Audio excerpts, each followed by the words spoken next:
Gabriel Medina of Brazil going up against Kolohe and Andino, and South Africa's Jordy Smith. Medina in red, Andino in blue, and Smith will be out there in the white. Should be a good matchup. Back in Rome, but in Italy, they got one right there in the form of a surfer, and here we go, brother. Andino drives into that first section, throws his board beyond vertical. And one of the first lefts that we've seen today. And Kolohe making no mistakes on that first scoring opportunity. Get out of town. That was a sick backside snap right there. And it's hard to do. We see a lot of going through the motions. You know, the waves are bumpy. There's some wind out there. It's tough to really look like you're in control. Andino up again. In third priority. Takes the opportunity to throw a backup score down. And gets a little bogged down on that first turn. We heard Joel Parkinson say it after his round 4 victory. You're going to catch some rails out there today. That's Margaret River, that's main break, and there is still a little bit of that morning sickness out there at the moment that's got to iron itself out. Medina taking off now. Just getting some speed. He floats this first section. And he falls victim to that wind, that offshore wind, losing contact with his equipment. Let's see how Jordy Smith deals with it, riding that typically larger equipment, a lot of foam under his feet. Nice carve to get started, a little sleepy on the second turn, but now the wave steepens up and Jordy just gets some release in the tail there. And the big dog is going to end up on the rocks here. And we saw Nat Young in that last round 4 heat, Ross. He looked like he actually hurt himself attempting to ride over that last section, but Jordy, he's got the spirit fingers going up there at the moment. How do you deal with a section like that? How do you overcome hitting the reef hard? It's so hectic. You really... It's crazy because they're all just putting themselves right over the rocks. They want to finish those waves off, as we see Kolohe. Decent first turn, wants to really get this last maneuver done. He's hanging in the foam. Didn't quite get control back, 23.5 minutes to go, but... just a limb hanging down or a big hip, your hip hanging out where you can really tag it and get a bruise, as we see. That was a really nice turn from Jordy. It pays so much today to weigh 205 pounds. That's exactly how heavy Jordy is. You can see he is cutting through the water. A lot of control. Right here, he wants to get more points, so he's going to hit that last section, but it's pretty low tide right now, so that rock is exposed more than normal.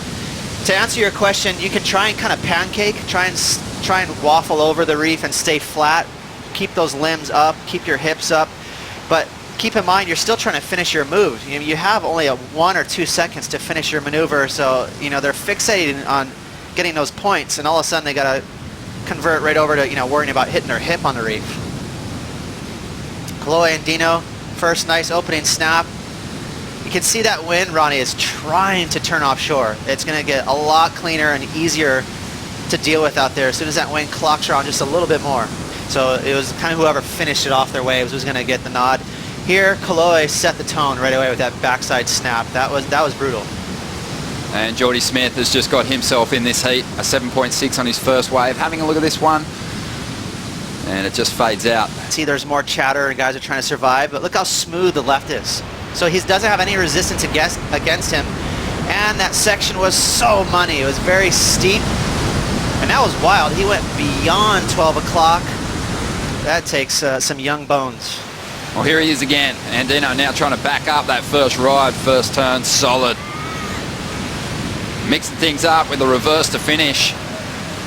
And still going. Plugs a floater on the end of this ride to finish it off. And seeing Kolohe's backhand snap again, I'm almost bummed it wasn't a little bit more rewarded. Such a tall wall.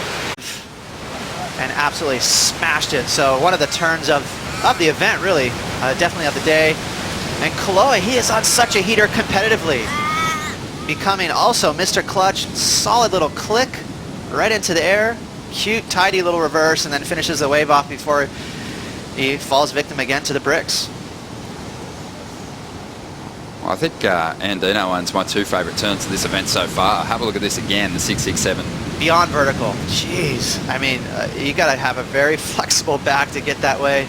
And what makes it so critical is, you know, anyone can go up to the top of the wave and just do a nice flowy snap. It's not as difficult to do. But if you get the nose of your board, even at 12 o'clock, that means you are really flaring up. To get it beyond vertical, it's so difficult. You know, that wave is coming against you. You have to be so fast. And that's exactly how he got that maneuver done. He had so much speed that he was able to get beyond vert and whip that board back around to get that snap in before the lip chased him down. There today. I mean, there's high quality waves to be had. Get those high quality waves. But if those things and you get out of rhythm and you're not there, you can get high scores by doing the innovation, which we just saw right there, an attempt again. But that's what he's been doing. He took a high quality wave, surfed very, very well, but then also used some of that innovation at the end of the wave in order to build points. So he's listening to Mike, feeling comfortable using those strategies when he goes out in the water, and it's paying off right now. He looks okay. Again, so he gets disconnected, first snap, really nice, but let's watch there. He gets disconnected, and then the wind shoves the board back under his feet. And that, I don't think he was ready for that. You know, he thought the board was gone, all of a sudden it's right there again. I think he shoved it back under his feet trying to ride out of the turn. He's got tape on that front foot. Look at that, that's wild. You're right, he did. He had that front hand on the board. Oh, that was awkward. That's a lot of pressure. I mean, it's like basically jumping off a staircase and landing on cement. It really feels that firm. It's a lot of resistance up against your knees, your ankles. If we see a slow-mo of him trying to land that turn again, it's his back leg is on the board. It's stuck on the board and looks like it almost gets folded under him. It's probably a good thing that he didn't get on top of his equipment completely. Got the right hand to grab that rail. How much determination. He's like, no, I will make this. Shoves it right back, got his foot planted, but he doesn't have a lot of space on that right leg that you mentioned. Watch that right leg get compressed. Now he's gonna finally get that board planted on the water, and that knee is gonna flex right there. You can see the foot. Oh, that looked painful. Yeah, that was, he really forced that. He would have been better off just getting that board away from him. When you do airs with this much wind, when it's offshore, it just gets really radical. You know, it's unexpected what kind of landing you'll get. Medina still struggling to put things together out here at the moment.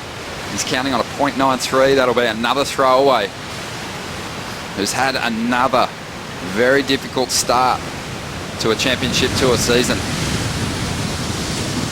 Andino looking fine, catching another wave. It's good to see. But out in the lineup at the moment, a couple of next generation superstars, some surfers that are going to be at the top end of the CT ranks for a number of years. You just saw Kolohe Andino trying to drop a 6.67 in his scoreline to increase his lead. And here's Medina. And a tricky snap under the lip. But don't see a whole lot of points in this ride just yet. Nice little slice.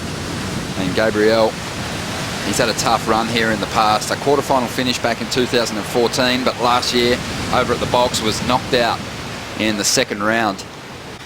That was a tough heat for him, but you're right. At the main break, Gabriel Medina is a monster. But this is a really funny heat for him. It just feels like Kolohe Andino is the one in rhythm. This wave right here, here's the thing. If you're going to go left at main break, you have to make sure that that wave almost looks like a closeout. How aware are you more tentative when you know that you've had that big injury, or is that completely out of your mind? No, I think that's completely out of my mind. Just on my 6.7 on my last turn, when I bottom turn, I saw the rock fully stick me out. So like, and I'm like, I don't care, I'm just gonna go for it.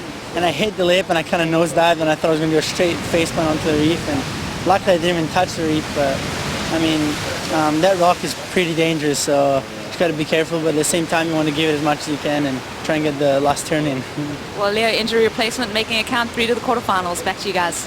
Thank you, Rosie. And at the moment we're watching Gabriel Medina link together a couple of big turns and still going, just trying to find an exit there. I think one of the most dangerous things about the rock at the moment, Ross, is the rides are actually finishing before the shelf. So you can get away with avoiding cuts and stuff like that, but the bruises is what you're worried about out there.